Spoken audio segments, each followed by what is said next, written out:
el encuentro, uniéndoci tutti uniéndonos per todos essere un solo para ser popolo, todos un solo sempre pueblo, in pace. siempre en paz. Grazie a Papa Francesco. Gracias al Papa Francisco. Voglio ringraziare anche tutti Quisiera agradecer también confratelli a todos cardinali los che hanno hermanos cardenales scelto me que me han per elegido essere para ser successore di el Pietro sucesor de e Pedro camminare y insieme a caminar voi junto a come ustedes Chiesa unita, como Iglesia cercando unida, sempre buscando la siempre pace, la paz. Bueno, el enigma sobre si el nuevo Papa iba a ser cercano a Francisco o no quedó resuelto. Este señor que ustedes están escuchando desde ahora en Más León XIV, Robert Prevost, un hombre que hasta los 40 años vivió en los Estados Unidos, pero que desde entonces tuvo su predicamento, todo su trabajo pastoral, el más distinguido en Perú, va a ser el nuevo Papa. Y con estas palabras, retomando los conceptos de Francisco, pero también citándolo explícitamente, quedó claro que va a haber una continuidad con lo que Jorge Bergoglio fundó en la Iglesia. Algunas cosas interesantes sucedieron también por el lado de las dudas que había. ¿Qué dicen los diarios europeos? Que los que querían que fuera Pietro Parolin, el secretario de Estado Vaticano, el nuevo Papa, empezaron a hablar anticipadamente y un poco mal de Francisco. Queriendo seducir a los conservadores, empezaron a decir, bueno, acá este Papa tan simpático, pero bueno, es hora de volver al centro, es hora de volver a ponerse racionales y esto le cayó muy mal a los adeptos de Francisco, que jugaron otra carta.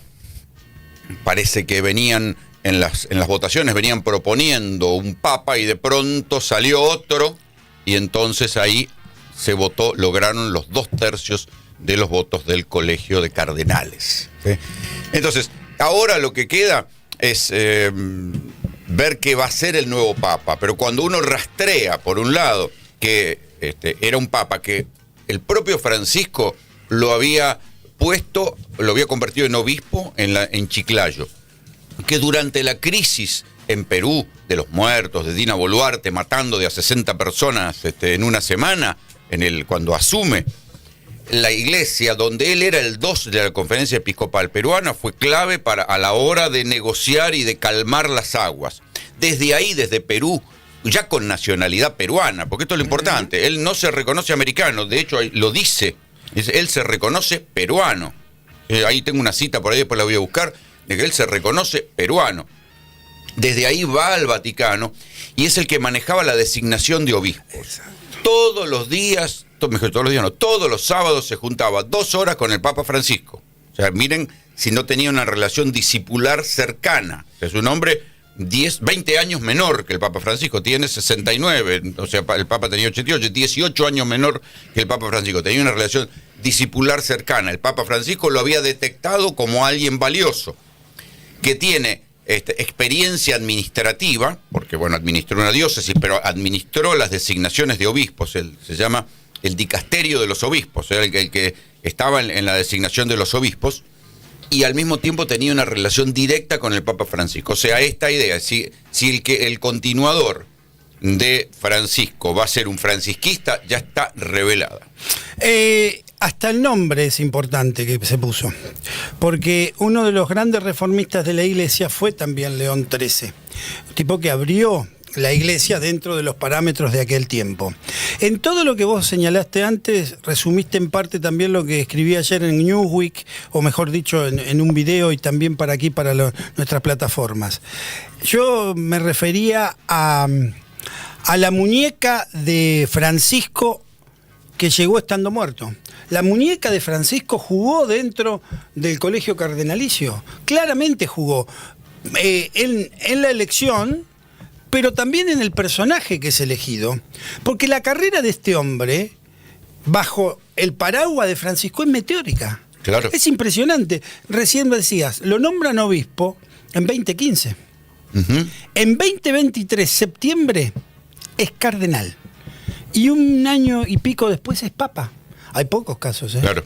Y además hay un dato muy importante. Sí, hay que ver si el otro no lo venía trayendo por los palos, como pero, se dice. claro, es evidente que algo vio ahí en ese hombre, a quien además le da la tarea, una tarea de base muy importante, que es la que dijiste.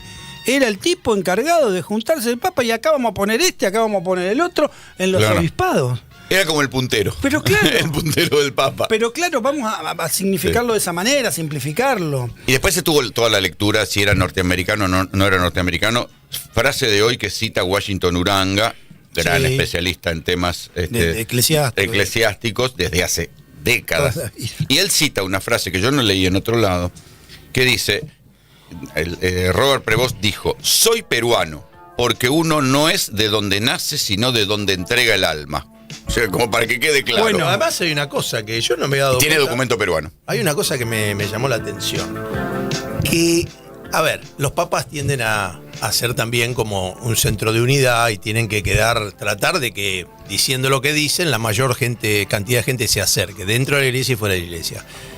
Él podía haber saludado en inglés, Sí, claro. porque No. es el Eligió primer no papa. hacerlo. No lo hizo. Yo No. no sé si hay tensión con Europa, si hay tensión, empezar a hablar en inglés ahí adentro. Pero la verdad, no dijo ni una palabra en inglés. Y No. él tiene doble, habló en italiano y habló en digamos. Maneja, pero como una de las cosas que dicen de los agustinos, es que gente que al estilo San Agustín, que era una persona muy culta, tienen mucha formación tradicional. Entonces, este hombre es matemático, licenciado en filosofía y habla 7 idiomas, incluido el latín. No, o sea que sí, podría haber no, hablado en inglés perfectamente porque es su lengua materna. Lengua materna, pero además quedaba bien con el sector más conservador, decir también su No, lengua no, materna. no, pero- Y se hizo, me llamó, no lo había registrado. Hoy, en un momento dije, uy, che, pero Otro- este no habló en inglés. Me llamó la atención. Agrego a esto otra nota que ha surgido por estas horas, es la voz del hermano del nuevo Papa. Y el hermano es muy claro y dice, va a seguir la línea de Francisco. Sí. Bueno, Esto es lo que- hoy dio su primera homilía en una misa y dijo: deploró este viernes el Papa el declive de la fe en favor del dinero, el poder o el placer, y llamó a la Iglesia Católica, que ahora lidera, ahora a ser un faro que ilumina las noches del mundo. Son muchos los contextos en los que la fe cristiana se considera un absurdo, algo para personas débiles y poco inteligentes. Contextos en los que se prefieren otras seguridades distintas a la que ella propone, como la tecnología, el dinero, el éxito, el poder o el placer. Esto dijo el Papa, que los diarios dicen estadounidense peruano, en su primera homilía. Fue muy tranquilo todo el proceso ayer, la plaza. Bueno, la lectura de todo que hayan fue- sido pocas votaciones, también Eso- se lo considera que el tipo llega con mucho poder. Claro, la velocidad en que se decide. No hubo desgaste. No hubo desgaste político. Pero insisto con esto. La cabeza de este hombre, Francisco, el Papa, yo no porque sea argentino, yo no lo analizo desde ese lugar. Nunca hago esos análisis por si es argentino o no, que por supuesto tiene otra llegada. Pero digo, la cabeza política, el laboratorio que había en esa cabeza, porque estamos ante... A ver, el Vaticano es una cosa seria en materia de intrigas, en materia... Es impresionante todo lo que se juega. Es un allí. tipo que se sienta a dialogar y hablar por teléfono con los principales líderes del mundo. Un tipo que no quiso pernoctar durante todo su papado dentro de la parafernaria vaticana porque tenía miedo que lo mataran. Esto es la verdad, que lo envenenaran los primeros días, que fue Francisco. Eso también es el Vaticano. Ayer estaba releyendo material también estadounidense de por qué es el primer papa norteamericano. Dice que siempre fue reacia, norteamericano, peruano, latinoamericanista. Si no ponemos ese dato, nos confundimos. Dice que el Vaticano siempre tuvo mucha aprensión con los papas norteamericanos de Estados Unidos, verdadero, profundo, no latinoamericanista, ni africanista, ni asiático, por el temor a los servicios de inteligencia norteamericanos. Mirá. Para que fueran permanentemente espiados, seguidos, especialmente por la CIA. Hay que decir también que el Vaticano tiene una red de conocimiento de inteligencia muy, muy, muy importante. Claro, ¿no? tiene la confesión. Tiene la red quizá más Claro, grande la del red- mundo. la red de confesión. Claro. Pero bueno, ese era uno de los datos que recogíamos ayer. Y así como toda esta gente que estabas nombrando, más el hermano, también, por ejemplo, los especialistas vaticanistas chilenos, el Papa Francisco nombró un conservador en Chile, porque el tipo fue haciendo un equilibrio para que no saltara antes de tiempo lo que él estaba pensando, que muchos ya lo Contaban sabían, ¿no? de este hombre, por ejemplo, durante la pandemia, de un hombre que se salvó de la pandemia, que estuvo muy mal, que él se calentó por conseguirle el oxígeno y Sí. se lo llevaba el oxígeno, cosa. Digo, así, como en verdad era como por la zona que le tocó en Perú, era casi como si fuera, viste, un maestro rural. Bueno, era porque un fue cura que misional. andaba con la camioneta dando vueltas por todos Ayer, lados, ¿no? cuando hablamos con Perú, decía que fue en una etapa a misionar a una zona rural. Chiclayo, la ciudad yo la conocí hace muchos años, es una ciudad importante, tiene como más de 500.000 habitantes, 600.000, pero él trabajaba en la zona rural. Y sí ahí aparecieron algunos puntos en algún momento un poco más oscuro respecto a ciertas denuncias que hubo de pedofilia, donde se lo acusaba de haber guardado ciertos secretos. Él salió a hablar en algún momento de ese tema. Ayer preguntamos y nos dijeron que habían estado aclarados esas situaciones. Son algunos de las... Pero, bueno, como... Después ahora todos se lo atribuyen. Todos dicen, Todo. sí, desde Trump a Milei. Sí, Milei bueno, dice, lo de Milei lo de Milei es increíble porque está en una realidad paralela. Yo te digo, no, no. después Yo dije león, No. sale el leoncito, No, pone el no, leoncito. Lo dije yo y al rato me dicen, Vergüenza. che, mirá lo que hizo Milei. Falta Digo, de pero es respeto. una cosa, una obviedad. No, tan no, grande. una Pero cosa... qué falta de respeto. pero que no, nuestro pero no solo. presidente haga Ahora eso. dijo, el Papa Francisco usaba la motosierra porque puso en orden las cuentas del Vaticano. O sea que cualquier persona que ajusta sus gastos es un mileísta de la primera hora, No, que es no. evidente. Y un dato más que te quería dar, porque hice referencia a la iglesia chilena y después me perdí. Uno de sus principales estudiosos dice que algunos creen que este hombre pueda llevar a una renovación, digamos, de todo lo que tiene que ver con el derecho en la Iglesia Católica, en la doctrina. Ellos dicen, Francisco lo dejó todo escrito, este es el camino, pero no lo pudo concretar. Claro. Este hombre Lo tiene carga... que pasar a papel, Claro, digo. y hablan del 3.0. En realidad el 3.0 lo modernizan, sería una nueva encíclica. Ojo, Sí. un concilio Bueno, nuevo, un ahí concilio hay vaticano. algo interesante El también tema para de las contar. mujeres también van a tener que sumar de alguna Claro, manera algo mayor tienen. participación en las actividades de las mujeres. En la elección del nombre, todos dijeron, bueno, es una continuidad de Francisco porque León XIII fue el papa de la encíclica de Rerum Novarum, Claro. que la encíclica de Rerum Novarum todo el mundo la lee como, bueno, la fundadora de la doctrina social de la Iglesia, pero es verdad que en aquel momento el papado, estamos hablando 1897, o sea, Ahí finales murió del un siglo poquito XIX. antes. Hizo un poquito Bueno, antes en la por encíclica, ahí. porque tenía 93 ahí. La encíclica no era solamente para recuperar o para atraer a los sectores obreros. Recuerden, la revolución industrial era de mediados del siglo XIX. Entonces, sino que también el papa anterior había sido un papa oscurantista que estaba perdiendo prestigio entre los intelectuales, ¿sí? Porque promovía quema de libros, esas cosas que promovía de vez en cuando la iglesia. El León XIII dice, no, un momentito. Y buscando recuperar atractivo para los intelectuales y también para no perder, para discutir con el comunismo, es que sale la encíclica que le reconoce dignidad a los trabajadores, salario digno, bueno. Pero la encíclica se llama De Rerum Novarum, o sea, traducido sería acerca de las cosas nuevas, y uno lo traduce literal del latín. Ese acerca de las cosas nuevas tiene que ver también con otra cosa que está un poco olvidada, pero que ahora cobra importancia, lo que vos decías, Alfredo, que es la ciencia. El Vaticano, la Academia del Vaticano tiene 23 premios Nobel. Sí. ¿Sí? Entonces, los tipos quieren discutir y entender y entrar en el debate de la ética de la ciencia, porque ahora, exactamente, porque son los tiempos de la inteligencia artificial. Entonces, va a haber un debate, el debate sobre la cuestión social y los pobres, sí, todo muy lindo, ya está. Pero ahora el debate que se viene, ¿qué va a pasar con la inteligencia artificial? Tienen razón. Desplazamiento de los hombres, de las tareas humanas, cómo se va a utilizar, va a haber límites a la inteligencia artificial, a la robotización.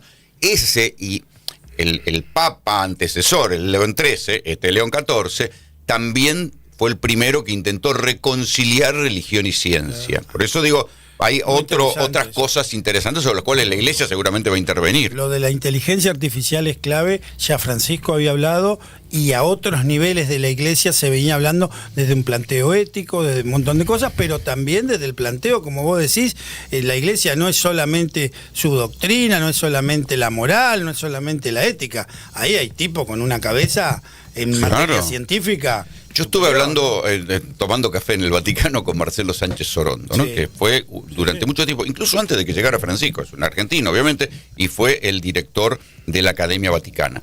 Y que él estaba en contacto con 23 premios Nobel, en serio. Ah, sí. Y lo que ellos ven es que no solamente es la inteligencia artificial, sino qué va a pasar con el cruce de robots e inteligencia artificial. Que esto está a 10 minutos, nosotros no lo vemos porque estamos en el culo del mundo, pero a 10 minutos vamos a tener robots con inteligencia artificial. ¿Qué va a pasar en ese momento con el trabajo? ¿Qué va a pasar con tantas cosas?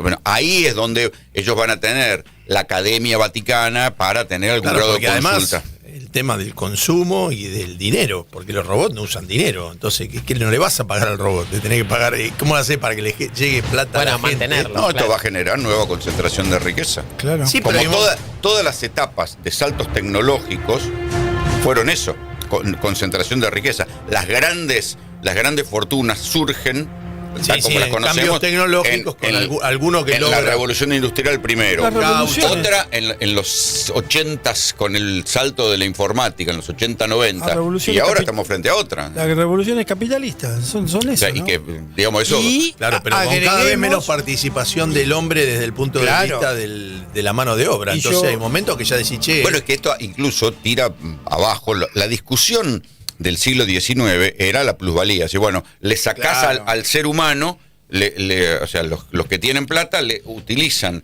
el valor del trabajo para enriquecerse. sacarle el El capital. problema es que hoy nadie quiere sacarte plusvalía, o cada vez quieren sacarle menos plusvalía a la gente. Decir, bueno, ¿sabes qué? No. ¿Querés ir a la huelga? Anda a la huelga, si no yo te reemplazo por un robot. Chau. Claro. Y yo agrego un dato más, que no sé si va a tener el valor que tuvo en el pasado, pero que algunos sociólogos, filósofos han atendido, y la iglesia también, que es la guerra, como principio también dinámico de la historia. Pero esto es distinto, porque cuando se usaba esa frase no existía el arma nuclear. Ahora el principio de una guerra puede ser una destrucción total. Es decir, que esa idea del cambio, de la guerra como mecanismo de cambio de la humanidad, es relativo, porque la propia guerra es la que te puede poner el límite con una destrucción total. Bueno, es que parece que se olvidaron las lecciones posteriores a la Segunda Guerra Mundial. Claro. O sea, claro, como pasaron 80 años, y bueno, ya está, ahora... pero bueno, eso es como el tema del 2001 y la plata dulce. La gente como Claro, no lo tenés razón, vivió, totalmente. dice, no va a pasar. No va a pasar y hasta que viene pasó. un loco y... ¿Y ahora? Bueno, y mientras tanto, volviendo a Buenos Aires, aquí Caputo dice que esta vez va a ser diferente, cero línea, así que para que te quede tranquilo. Estás en Splendid 990.